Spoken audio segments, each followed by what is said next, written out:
Rebonjour à tous. Est-ce qu'il y en a qui ont fait du magasinage de Noël cette semaine? Certains. Est-ce qu'il y en a qui n'ont pas fait de magasinage de Noël cette semaine? Il y a des mains aussi. Est-ce qu'il y en a qui leur reste du magasinage de Noël? Quelques mains. J'ai lu cette semaine un, un passant qui racontait comment il avait vu une magnifique vitrine dans un magasin à la ville de New York, aux États-Unis. Et c'était il y a plusieurs années, et il disait qu'il aimait amener sa mère à Manhattan à l'époque de Noël pour admirer les vitrines des grands magasins. Et une année en particulier, il y avait une vitrine d'un magasin où il y avait un parchemin sur lequel on pouvait lire « Le parfum de Noël est dans la cuisine ». Il y avait une scène de la cuisine à l'ancienne avec un poêle noir sur lequel des plats étaient en train de cuire. Et juste un petit peu plus loin, il y avait une deuxième vitrine où un parchemin disait « Le goût de Noël est dans la salle à manger ». On y voyait une longue table chargée de mets appétissants. Ensuite, la troisième vitrine montrait un magnifique sapin décoré de boules et de lumière, de petits jouets et de guirlandes de maïs soufflé. Et le parchemin disait « La couleur de Noël est dans le sapin ». Le parchemin de la quatrième vitrine proclamait « Le son de Noël est dans les chants de Noël ». Et la scène représentait un groupe de personnages animés chantant des cantiques de Noël. Puis venait l'entrée principale du magasin. Et le pensant disait qu'après avoir longé ces vitrines, la plupart des gens entraient pour faire leurs achats de Noël. Cependant, si on ignorait l'entrée et qu'on continuait à la prochaine vitrine, il y en avait une dernière. Et le parchemin de cette vitrine proclamait « Mais le cœur et l'âme de Noël sont ici ». Et dans cette vitrine se trouvait une étable avec des bergers, des mages, Joseph, Marie et le petit Jésus couché dans une mangeoire. Beaucoup de gens, à l'époque comme aujourd'hui, comme même au premier Noël, ont passé à côté du véritable sens de Noël. Et même encore aujourd'hui, pris peut-être par les achats, la nourriture, les décorations, les cadeaux, les événements, l'occupation, ou peut-être pris par notre sentiment de solitude, nous ratons le cœur et l'âme de Noël, l'histoire de l'enfant dans la mangeoire, de Dieu avec nous. Aujourd'hui, on va terminer notre série de Noël où on a été dans l'Évangile selon Jean. Dans ce texte où Jean ne nous parle pas nécessairement des événements entourant la naissance de Jésus comme tel, l'événement qu'on retrouve dans les Évangiles selon Matthieu et selon Luc, dans lesquels Joseph nous a lu des extraits tantôt, mais nous présente ce Jésus dans son éternité passée. Lui, le Créateur, la parole qui s'est faite chair, comme on va le lire aujourd'hui, qui a habité parmi nous. J'ai nommé la prédication de ce matin l'incarnation, miracle et merveille. Car pour l'auteur de ce texte qu'on va regarder ce matin et pour tous les chrétiens, ce texte, en fait, l'incarnation, la vraie raison d'être de Noël, est destiné à être pour nous un miracle et une merveille. Je vous invite à tourner avec moi dans votre Bible, dans l'Évangile selon Jean. On va regarder les 5 derniers versets du prologue. On a vu comment la parole existait de toute éternité, Jésus. Dieu distinct de lui-même, un seul Dieu, Père et Fils, parole et Dieu existaient. Comment la parole avait créé la vie, comment, on a vu même la semaine passée, comment cette parole était la lumière qui brillait dans les ténèbres ne l'ont pas accueillie. Mais qu'à tous ceux qui l'ont reçu, qui l'ont accepté, à ceux qui croient en son nom, elle a donné le pouvoir de devenir enfants de Dieu, car ils sont nés de Dieu. Nous disait l'apôtre Jean. Et on va regarder la fin de ce texte aujourd'hui, du prologue de Jean. Je l'ai à l'écran ici, il est peut-être pas très grand, mais vous pouvez être dans votre Bible ou vous pouvez suivre avec moi. Voici la parole de Dieu. Et la parole s'est faite homme. Elle a habité parmi nous, pleine de grâce et de vérité. Et nous avons contemplé sa gloire. Une gloire comme celle du Fils unique venu du Père. Jean, il est question de Jean-Baptiste ici, dont il était question la semaine passée dans les versets 6, 7, 8. Donc l'auteur, l'évangéliste Jean, nous parle de Jean le Baptiste et il nous dit donc, Jean lui a rendu témoignage. Et c'est écrit, c'est celui à propos duquel j'ai dit, celui qui vient après moi m'a précédé, car il était avant moi. Verset 16. Nous avons tous reçu de sa plénitude et grâce sur grâce. En effet, la loi a été donnée à travers Moïse, mais la grâce et la vérité sont venues à travers Jésus-Christ. Personne n'a jamais vu Dieu. Dieu, le Fils unique, qui est dans l'intimité du Père, est celui qui l'a fait connaître. Voici la parole de Dieu.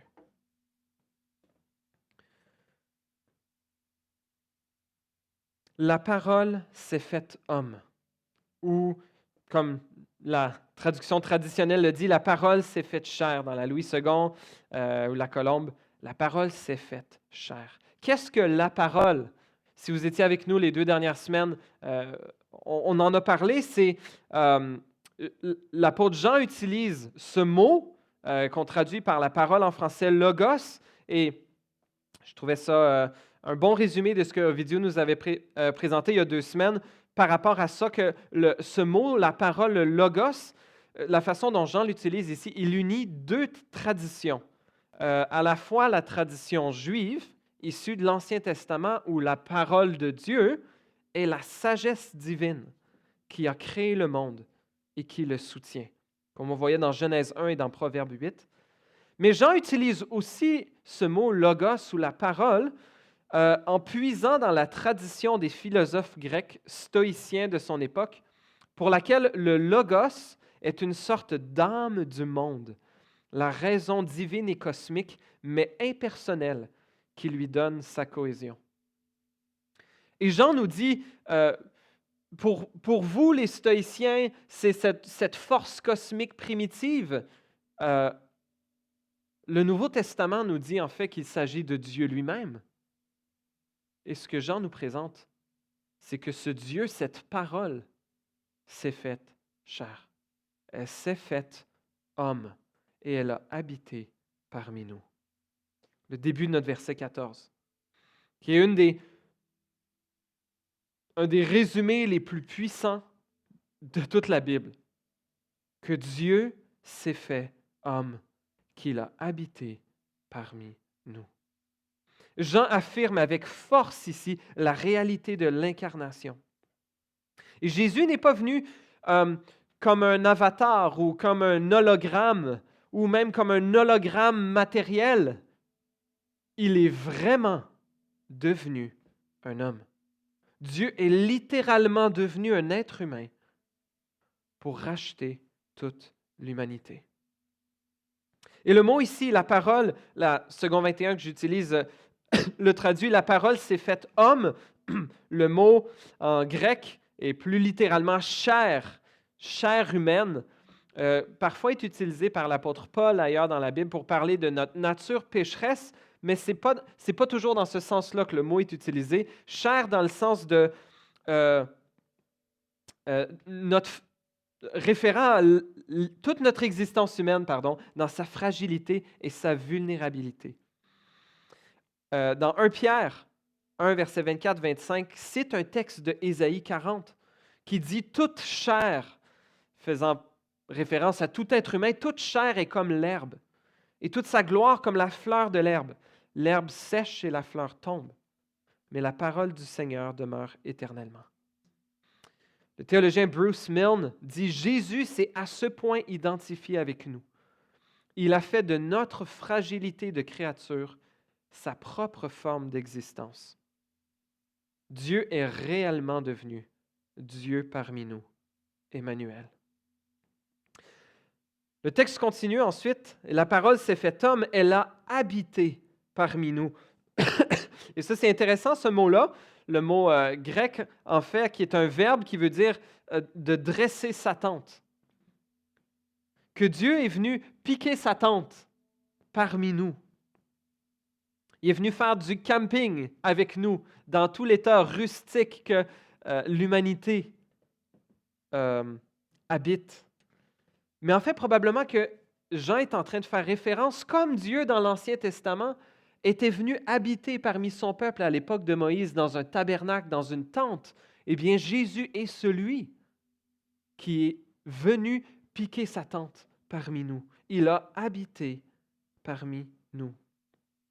Et l'expression qui suit réfère probablement également à l'époque de Moïse, où il dit « La parole s'est faite homme, elle a habité parmi nous, pleine de grâce et de vérité. » Les deux termes ici, grâce et vérité, sont des traductions possibles d'une expression que Dieu a utilisée dans Exode 34, verset 6. Peut-être que vous êtes familier avec ce texte lorsque Moïse, on est 1500 ans plus tôt, avait dit à Dieu, « Montre-moi ta gloire. » Et Dieu lui a dit, « Je vais te cacher dans le creux du rocher, je vais mettre ma main et je vais passer devant toi. Et lorsque Dieu, et tu pourras me voir de dos. » Bon, ce sont des images, des métaphores que Dieu utilise. Dieu n'a pas vraiment un corps humain, sauf quand il s'est fait homme, justement, il y a 2000 ans. Mais lorsque Dieu passe devant Moïse, il déclare qui il est. Et à la fin, dans Exode 34, 6, je vais juste vous lire la fin de cette citation. C'est un passage célèbre qui est repris à plusieurs reprises dans l'Ancien Testament. « L'Éternel passa devant lui, et dans le Nouveau, et s'écria, « L'Éternel, l'Éternel est un Dieu de grâce et de compassion, lent à la colère, riche en bonté et en vérité ou en fidélité. » Et là, ces deux termes-là, riche en bonté et en vérité, ou en amour et en fidélité, c'est probablement à ça que Jean est en train de faire référence. Que la parole a habité parmi nous, pleine de grâce et de vérité. Ce Dieu que Moïse ne pouvait pas voir, en fait, il est venu. Il s'est fait humain. Il a marché parmi nous. Dieu s'est révélé à sa création comme jamais auparavant. Il est venu, et même Jésus, si on trace des courants théologiques, Jésus va se présenter dans le prochain chapitre, dans Jean chapitre 2, il va se présenter comme étant le nouveau temple, comme quand il va dire « Détruisez ce temple et en 3 jours je le relèverai ». Et Jean nous dit qu'il parlait du temple de son propre corps. Jésus est celui qui est venu être le moyen de rencontre, le lieu de rencontre entre Dieu et l'humanité. Et nous n'avons plus besoin d'un temple à Jérusalem, nous n'avons plus besoin de bâtiments sacrés. Le lieu de rencontre entre Dieu et l'humanité est en son Fils, Jésus-Christ, la parole qui s'est faite chair.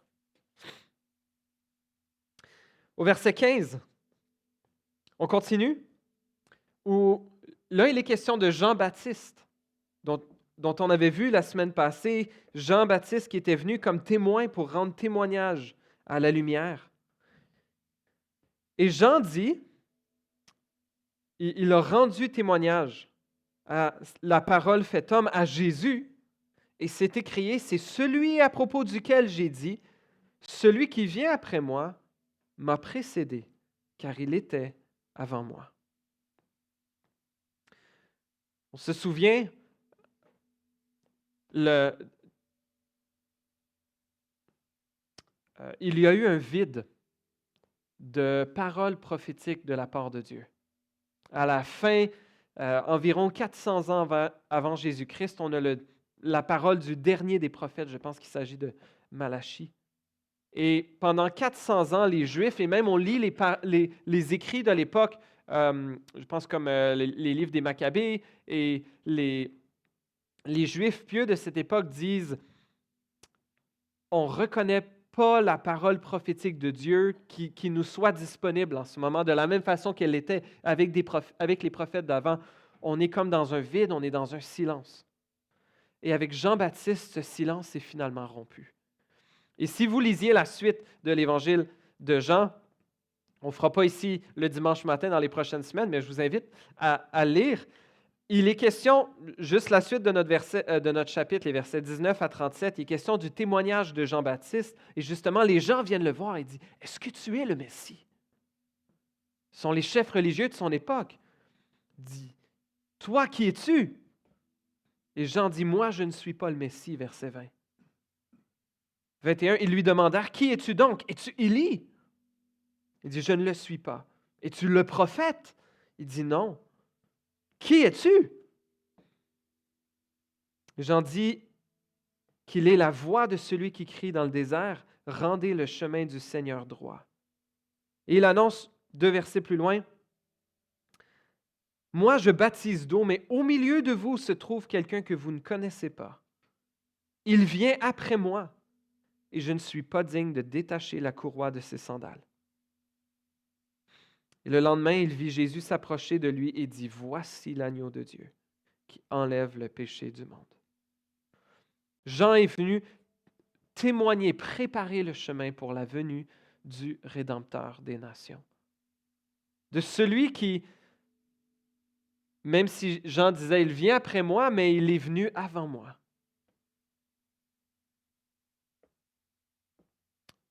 Lui dont Jean n'est pas digne de délier les sandales, celui qui est l'agneau de Dieu. Et l'apôtre Jean continue au verset 16. Il nous dit, « Nous avons tous reçu de sa plénitude et grâce sur grâce. » Ce que Jésus est venu apporter, la possibilité de devenir enfant de Dieu, comme il était question au verset 12, c'est cette plénitude de pouvoir participer à la nature divine nous est rendue possible à travers la venue de Jésus. Et nous avons reçu grâce sur grâce. Et en effet, lorsque nous connaissons personnellement le Seigneur Jésus, lorsque nous faisons de lui notre maître, notre roi, notre guide, notre sauveur, nous goûtons au fait que ses bienfaits sur nous sont des grâces successives. Que ce soit les bénédictions apparentes ou que ce soit les défis, les difficultés, les épreuves. Avec le Seigneur, toutes ces choses sont en fait grâce sur grâce. Mais probablement que l'apôtre Jean ici est en train de référer à quelque chose d'autre lorsqu'il parle de grâce sur grâce. Parce qu'au verset 17, il dit ceci, « En effet, la loi a été donnée à travers Moïse, mais la grâce et la vérité sont venues à travers Jésus-Christ. » Jean nous parle ici de l'ancienne alliance qui avait été que Dieu avait établie avec le peuple d'Israël à travers Moïse, probablement le plus grand leader de l'histoire du peuple d'Israël. Et Jean nous dit, mais il y en a un autre qui est venu apporter une autre grâce. Et probablement, justement, quand Jean parle de grâce sur grâce, il est probablement en train de, ou il est possiblement, et moi c'est ce que je pense, mais en train de parler des alliances, l'ancienne alliance, et ensuite il y a eu la nouvelle alliance. Il y a eu la loi à travers Moïse, et maintenant la grâce et la vérité à travers Jésus-Christ.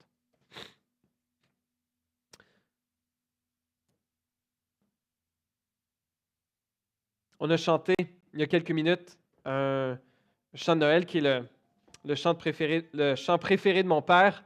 Mon père est un théologien du Nouveau Testament et dans le chant « Écoutez un saint cantique », la dernière ligne de la première strophe dit ceci, « La loi fait place à la grâce et Moïse à Jésus-Christ. » Et la dernière ligne, la deuxième strophe nous dit « C'est la nouvelle alliance, l'enfant Jésus nous est né. »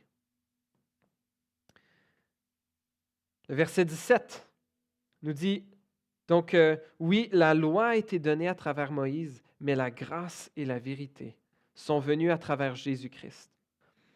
C'est deux mêmes vertus dont il était question au verset 14.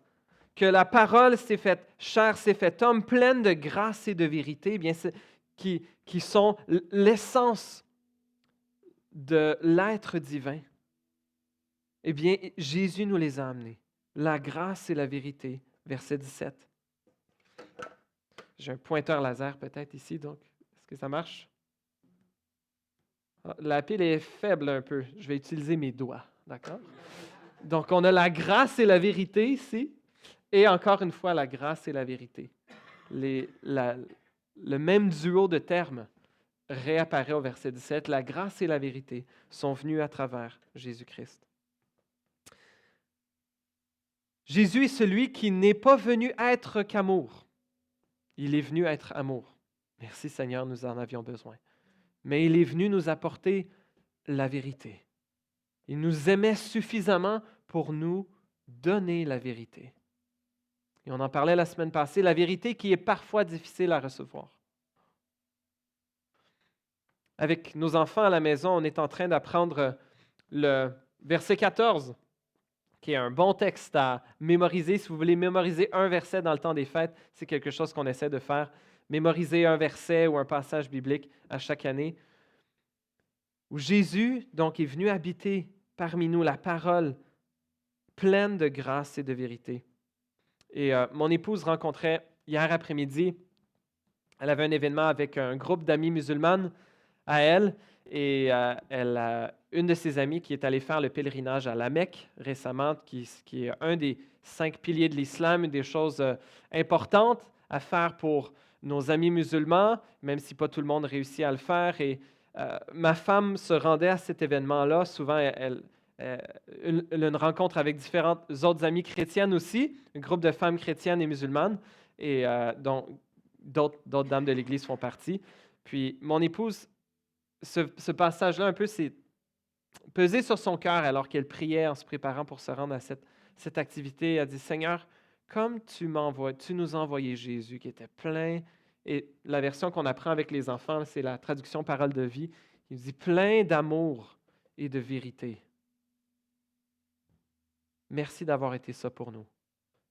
Aide-moi, oh Dieu, à être ça pour mes amis. Être plein d'amour et de vérité. » Parfois, on a l'impression que c'est de l'amour que de ne pas confronter, que de ne pas rendre mal à l'aise. Et moi, personnellement, j'ai de la misère avec ça, à être prêt à confronter. Mais si on avait un membre de notre famille qui, par exemple, venait d'être diagnostiqué avec un diabète assez sévère, et on sait que le diabète peut avoir des conséquences très sévères, il peut être mortel, peut mener à des amputations de membres si le diabète est mal contrôlé. Mais si on a quelqu'un de notre famille qui reçoit son diagnostic de diabète, un diabète sévère qui a besoin d'être contrôlé avec de l'insuline, avec une diète, avec l'exercice, etc., puis la personne dit « Ah, whatever, peu importe, ça ne me dérange pas. » Le médecin peut dire ce qu'il veut. Est-ce que ça serait de l'aimer que de dire « Ah, ben, je suis content pour toi. Va avec ta vérité. » Le diabète ne se base pas sur ta vérité. Le diabète va se baser, je ne suis pas étudié dans le domaine de la santé, mais sur ton taux de sucre et ton contrôle de taux de sucre. Et si ton corps n'est pas capable de le faire, et si on ne le gère pas bien, ben, il va avoir des conséquences. Peut-être pas immédiates, mais il y aura certainement des conséquences. Et nos amis qui demeurent loin du Seigneur, si nous les aimons vraiment, nous serons pleins d'amour et de vérité, comme Jésus est venu être avec nous. Le dernier verset nous dit « Personne n'a jamais vu Dieu. Dieu, le Fils unique, qui est dans le sein du Père ou dans l'intimité du Père, est celui qui l'a fait connaître. » On dirait qu'on a toutes ces allusions à Moïse ici.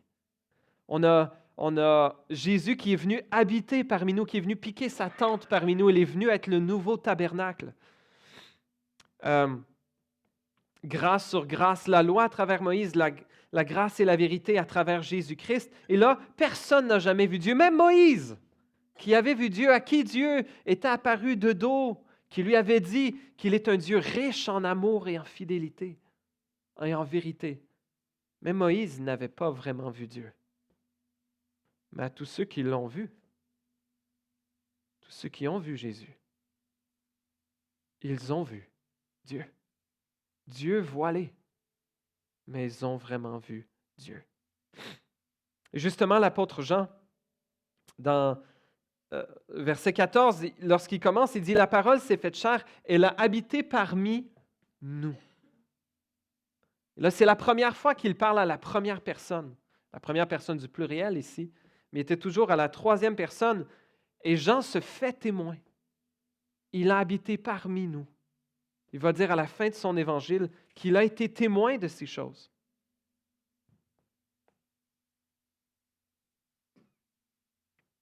Et qu'il veut que nous croyions en Jésus, de même que lui l'a vu et témoigne de sa vérité. Oui, Dieu le Fils unique, qui est dans l'intimité du Père, est venu nous révéler Dieu le Père.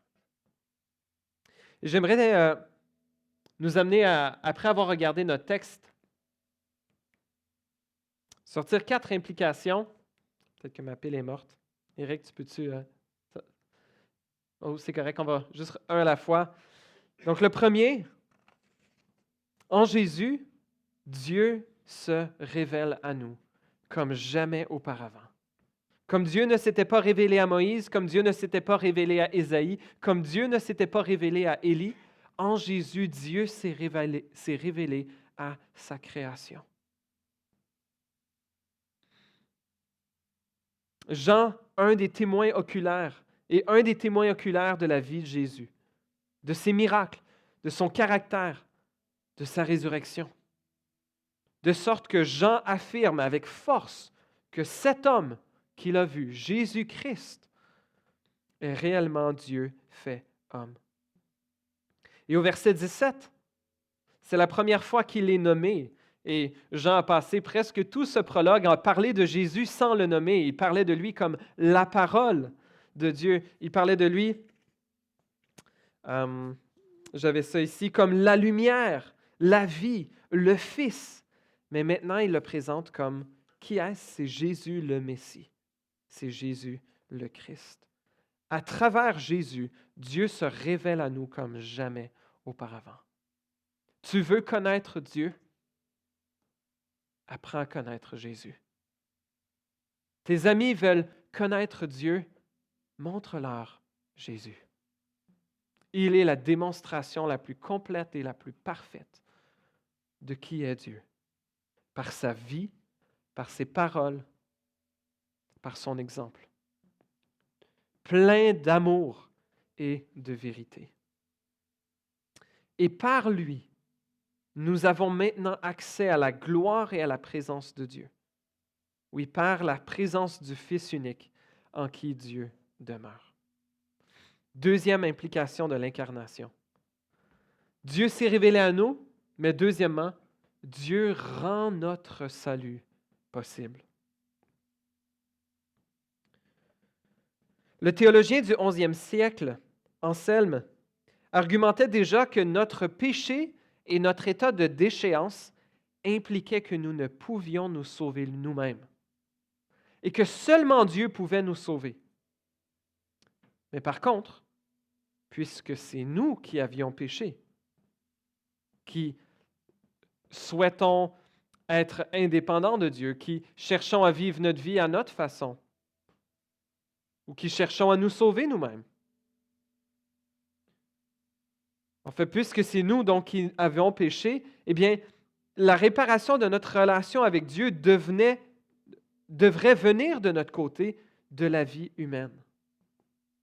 Ainsi, dit Anselme, seul Dieu peut nous sauver, mais nous seuls devrions.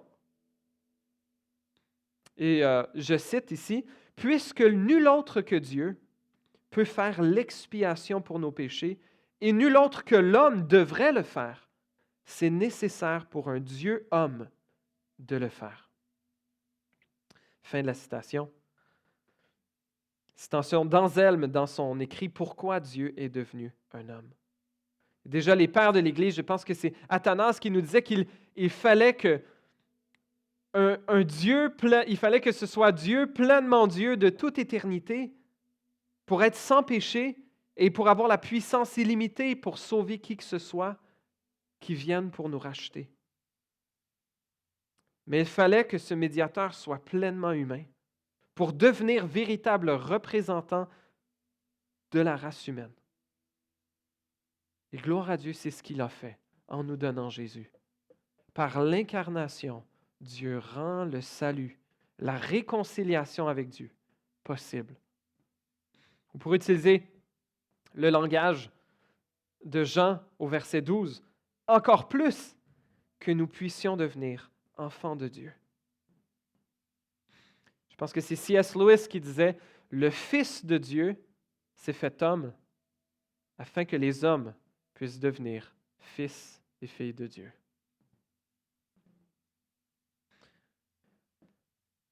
Évidemment, l'incarnation de Jésus seule ne peut pas nous sauver. Il faudra son chemin jusqu'à Golgotha. Il faudra la crucifixion de ce Dieu homme et sa résurrection pour rendre notre salut possible. Il faudra qu'il porte nos fautes et notre condamnation, notre culpabilité et toute notre honte. Il la prendra sur lui-même une trentaine d'années plus tard pour accomplir parfaitement ce salut. Notre plus grand cadeau à Noël n'est pas quelque chose qu'on trouve sous le sapin. Mais comme on dit en anglais, ce n'est pas sous l'arbre, mais sur l'arbre. On the tree, sur le bois, sur la croix, que se trouve notre plus grand cadeau, le seul véritable cadeau, le seul moyen de salut. Jésus devait passer par la croix. C'était dans son plan divin éternel, de toute éternité, au Dieu trinitaire, d'envoyer le Fils pour rendre notre salut possible dans cette incarnation miraculeuse et merveilleuse. Troisième implication sur 4 qu'on veut regarder. Par l'incarnation, Dieu démontre la valeur de notre humanité. Dieu n'a pas dédaigné de revêtir la chair humaine. Peut-être certains de nos amis croyants, soit d'autres croyances, peut-être certains de nos amis musulmans ou d'autres religions peuvent avoir l'impression que ce serait se souiller pour Dieu de devenir un homme. Dieu ne ferait pas ça, il ne viendrait pas salir. Je repense à une illustration que notre frère Greg nous avait donnée la semaine passée à propos d'un père qui sauterait dans l'eau glacée pour sortir ses enfants. N'est-ce pas la même chose si son enfant tombait dans une mare boueuse et visqueuse en train de se noyer? N'importe quel parent qui aime son enfant et qui serait capable de le sauver, eh bien, serait prêt à sauter dans la boue. Serait prêt à même possiblement, on l'espère, donner sa vie pour sauver son enfant.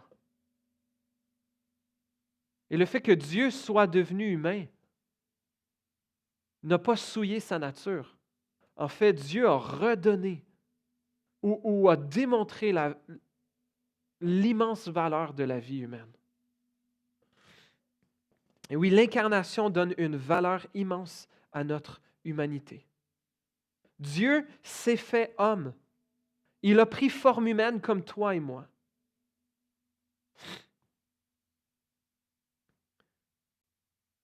Il y a un livre de fiction écrit en 1928 par un auteur catholique du nom de Miles Connelly, un livre qui s'appelle Mr. Blue, un livre que je n'ai pas lu, mais dont j'ai tiré une citation.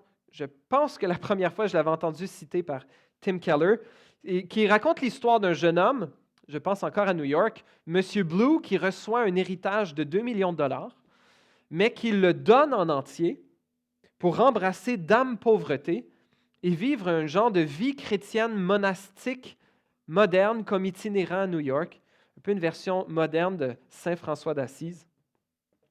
Et euh, le, ce jeune homme, un libre penseur, nous est présenté à travers un narrateur qui n'est jamais nommé. Et il y a cette scène ici qui, je trouve, nous illustre la réalité, à quel point Dieu, dans son incarnation, est venu démontrer la valeur de notre humanité. Je vous lis cet extrait. Monsieur Blue mit ses mains dans les poches de son pantalon et se pencha en arrière, le visage tourné vers le ciel, désormais parsemé d'étoiles.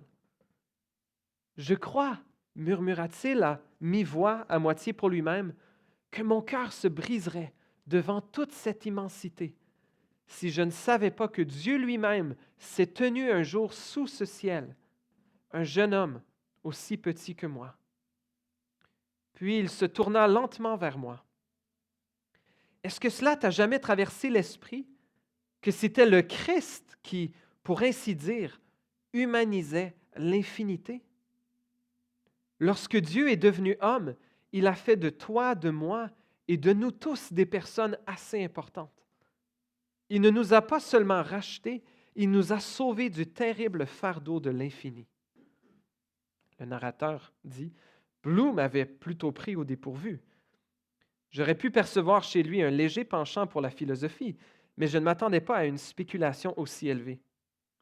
Pourtant, il était passionnément sérieux.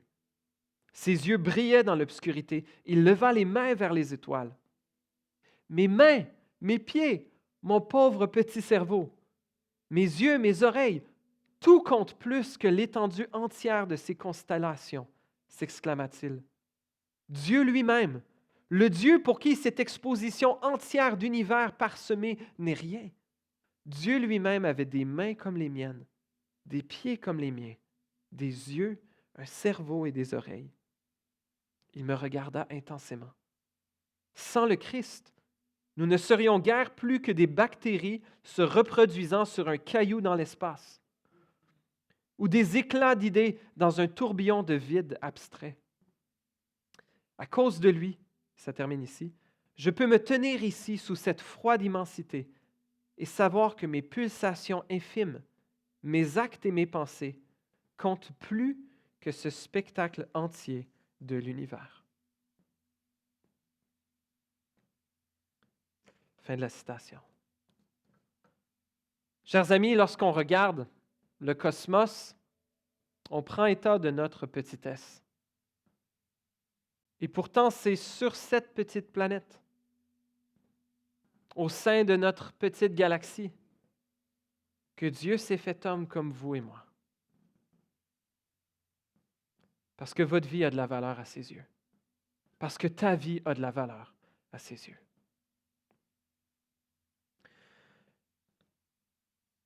Le télescope spatial Hubble a été un des grands accomplissements scientifiques du début des années 2000. Un télescope qui est en orbite autour de la Terre et qui est capable de, n'étant pas limité par le fait d'être sur Terre, mais de pouvoir être dans l'espace, a permis d'aller prendre des photos des confins de l'espace qu'on n'avait jamais vues avant. Et il y a eu un plan pour entre septembre 2003 et janvier 2004, aller prendre une photo de ce qu'on appelle le champ ultra profond. Donc, c'est une image, et le télescope spatial est allé chercher une image d'une petite portion du ciel dans la constellation du Fourneau. Et cette portion de ciel avait été choisie car elle possédait très peu d'étoiles brillantes proches. Alors, c'était comme une zone noire dans le ciel. Et ça représente à peu près comment c'était gros dans l'horizon. Évidemment, ce n'est pas juste à côté de la Lune, parce qu'à côté de la Lune, ça serait trop brillant. On ne prendrait pas la photo à ce moment-là. Mais le télescope, probablement tous les jours, est allé faire une exposition de quelques minutes à cet endroit-là pendant plusieurs mois. Et avec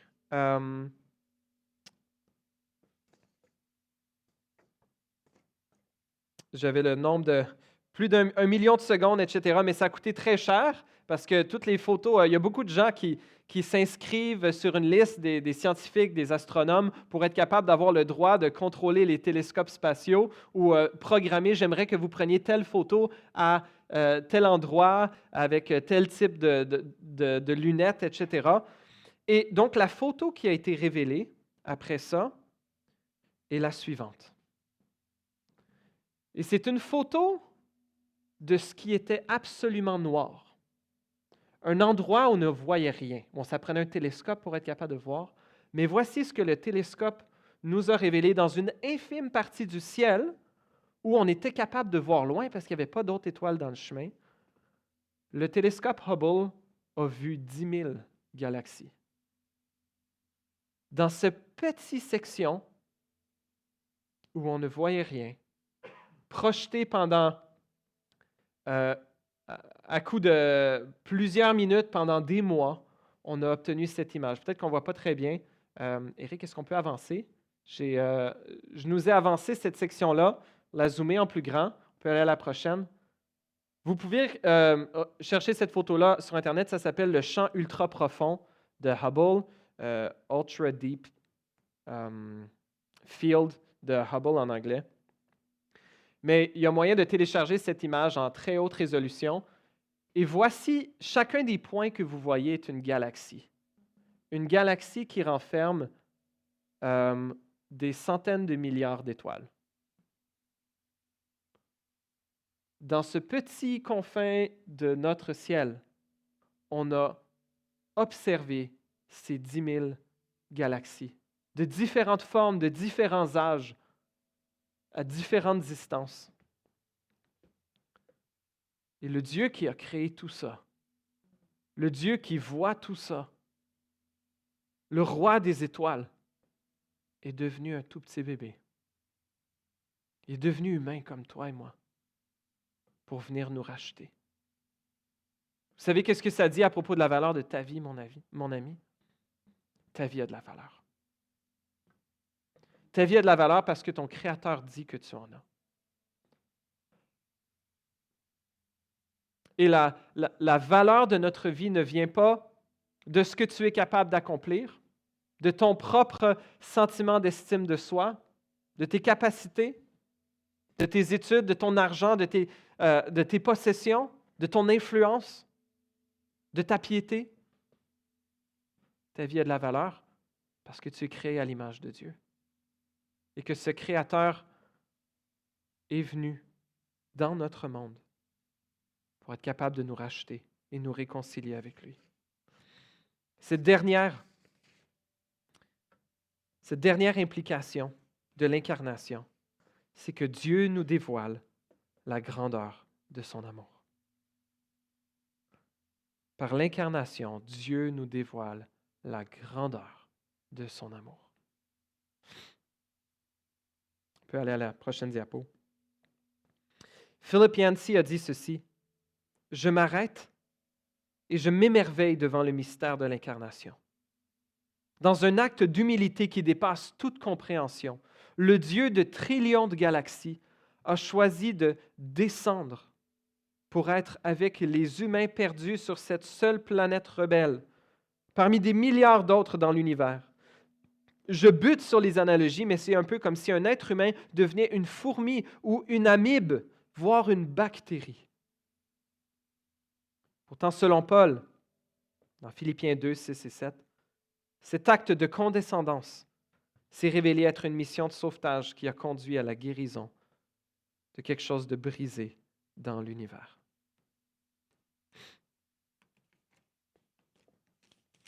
Puis Paul, dans ce passage, dans Philippiens 2, versets 6 et 7, nous dit ceci. Jésus-Christ, lui qui est de condition divine, n'a pas regardé son égalité avec Dieu comme un butin à préserver, mais il s'est dépouillé lui-même en prenant une condition de serviteur, en devenant semblable aux êtres humains. Reconnu comme un simple homme, il s'est humilié lui-même en faisant preuve d'obéissance jusqu'à la mort, même la mort sur la croix. Chers amis, ça vaut la peine.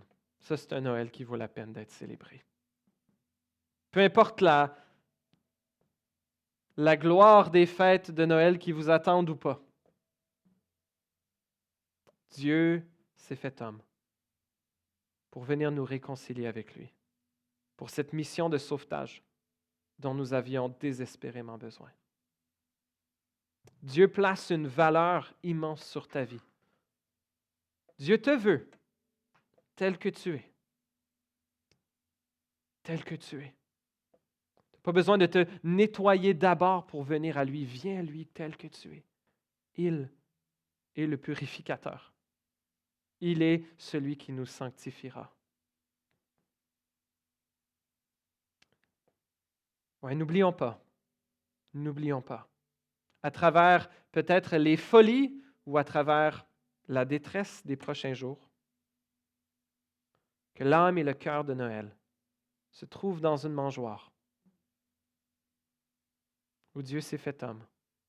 Dieu est devenu un homme plein de grâce et de vérité pour nous révéler Dieu, pour rendre notre salut possible, pour démontrer la valeur de la vie humaine et pour dévoiler la grandeur de son amour. Puissions-nous célébrer ces choses à Noël cette année. Amen.